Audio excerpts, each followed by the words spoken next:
ہزاروں سال پہلے نجد اور حجاز کے پہاڑی علاقے میں ایک قوم آباد تھی۔ اس کا نام قوم عاد تھا۔ اس قوم کے لوگ بہت لمبے اور طاقتور تھے۔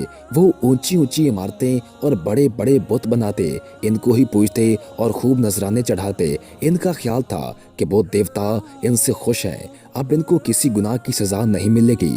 ان کی ہدایت کے لیے اللہ تعالیٰ نے حضرت ہود علیہ السلام کو اپنا رسول چنا۔ انہوں نے نافرمان لوگوں کو سمجھایا کہ اللہ کے سوا کوئی معبود نہیں، اللہ کے سوا کوئی کسی کی سزا معاف نہیں کر سکتا، یہ بت مٹی پتھر کے سوا کچھ نہیں ہے۔ اس پر پجاریوں کو غصہ آیا اور وہ حضرت ہود علیہ السلام کو جھوٹا کہنے لگے۔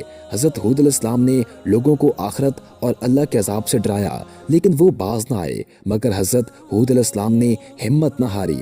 آخرکار ان کی محنت سے کچھ لوگ ایمان لے آئے۔ ان پجاریوں نے سوچا کہ اگر حضرت ہود علیہ السلام اللہ کا پیغام پھیلاتے رہے تو اور لوگ بھی ایمان لے آئیں گے اور نذرانے دینے بند کر دیں گے، انہیں تبلیغ سے روکنا چاہیے۔ وہ اور ان کے ساتھی حضرت ہود علیہ السلام کو تکلیفیں پہنچانے لگے۔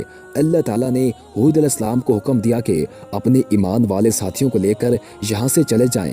ہود علیہ السلام اور ان کے ساتھی وہاں سے چلے گئے۔ اس کے بعد اللہ کا عذاب شروع ہوا۔ پہلے تو وہاں 3 سال تک بارش ہی نہ ہوئی، قحط پڑ گیا، فصلیں اور چارہ گھاس سوکھ گئی اور مویشی بھوکے مرنے لگے۔ ان لوگوں نے پھر بھی توبہ نہ کی۔ پھر ایک روز بڑا گہرا سیاہ بادل نمودار ہوا۔ اسے دور سے دیکھ کر وہ لوگ بہت خوش ہوئے، مگر اس کالے بادل کے ساتھ ہی ایک آندھی بھی آئی۔ پھر وہ آندھی تیز ہوتی گئی، تیز آندھی سے چھتیں اڑ گئیں اور دیواریں گرنے لگیں۔ مٹی اور ریت سے بھری ہوئی اتنی تیز آندھی میں نہ وہ کچھ کھا پی سکتے تھے اور نہ کھڑے ہو سکتے تھے۔ یہ آندھی کئی دن رات تک لگاتار چلتی رہی کہ یہاں تک کہ نافرمان لوگ سب ہلاک ہو گئے۔ یہ آندھی اتنی سخت تھی کہ تمام بت اور عمارتیں بھی گر گئیں جن پر وہ لوگ غرور کرتے تھے۔ عذاب ختم ہوا تو ہر طرف بربادی کے نشانات موجود تھے۔